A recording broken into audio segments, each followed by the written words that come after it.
sinabi nating Pasko, ano ang naiisip mo?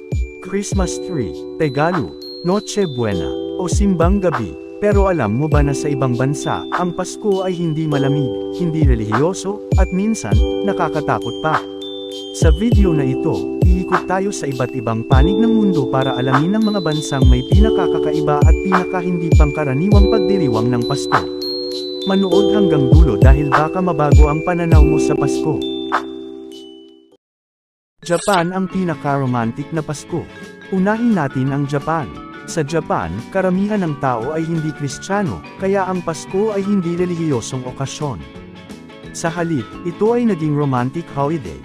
Tuwing December 24 at 25, makikita mo ang mga magkasintahan na nagde-date. Ang mga restaurant ay fully booked at mga ilaw na parang Valentine's Day. Pero ang pinakakakaiba sa lahat, fried chicken ang Christmas dinner nila. Dahil sa isang patalastas ng KFC noong dekada 70, naniwala ang marami na iyan ang tamang handa sa Pasko. Hanggang ngayon, kailangan mo pang mag-reserve ng manok, weeks before Christmas. Sa Japan, walang Noche Buena, walang simbang gabi, ang Pasko ay para sa love at light, hindi para sa misa. Australia, summer ang Christmas. Kung sanay ka sa malamig na Pasko, baligtad naman sa Australia. Doon, tag-init kapag Pasko.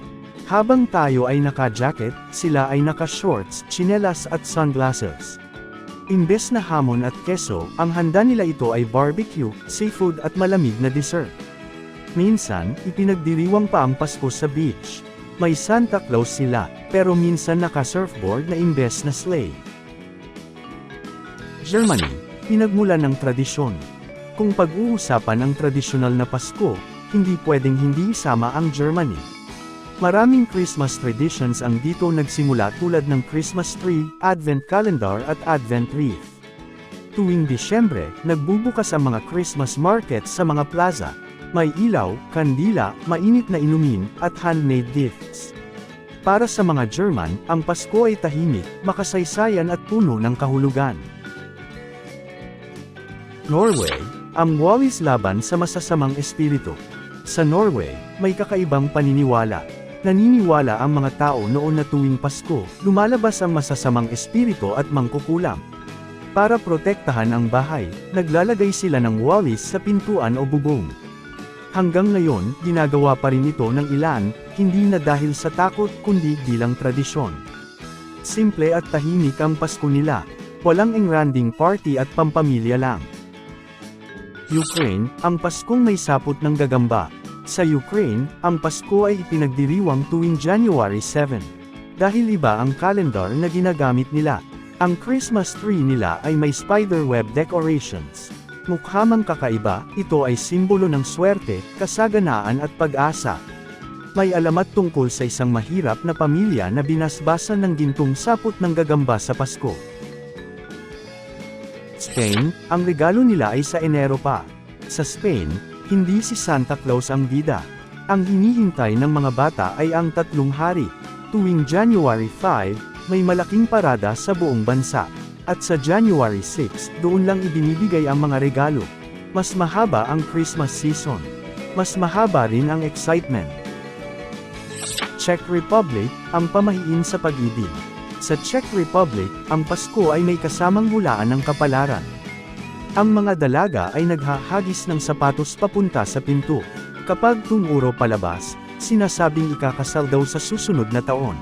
Para sa kanila, ang Pasko ay hindi lang selebrasyon, kundi panahon ng pag-asa. Venezuela, nagro-roller skates papuntang simbahan. Sa Caracas, Venezuela, ang mga tao ay nagro-roller skates papuntang misa. Isinasara pa ang mga kalsada para sa kaligtasan. May tradisyon din na tinatali ang daliri sa paa ng bata para magising sa oras ng misa. Masigla, maingay, at puno ng buhay ang Pasko nila. Austria, ang nakakatakot na Krampus. Kung may Santa Claus, may kabaliktaran din siya, si Krampus. Tuwing December 5, may Krampus Night. Ang mga tao ay nagsusuot ng demonyong mask at nagpaparada. Paniniwala nila na ito ay tinatakot nito ang mga pasaway na bata. Para maging mabait sa susunod na taon. Pilipinas ang may pinakamahabang Pasko. At syempre, ang Pilipinas. Sa atin, nagsisimula ang Pasko tuwing Setyembre.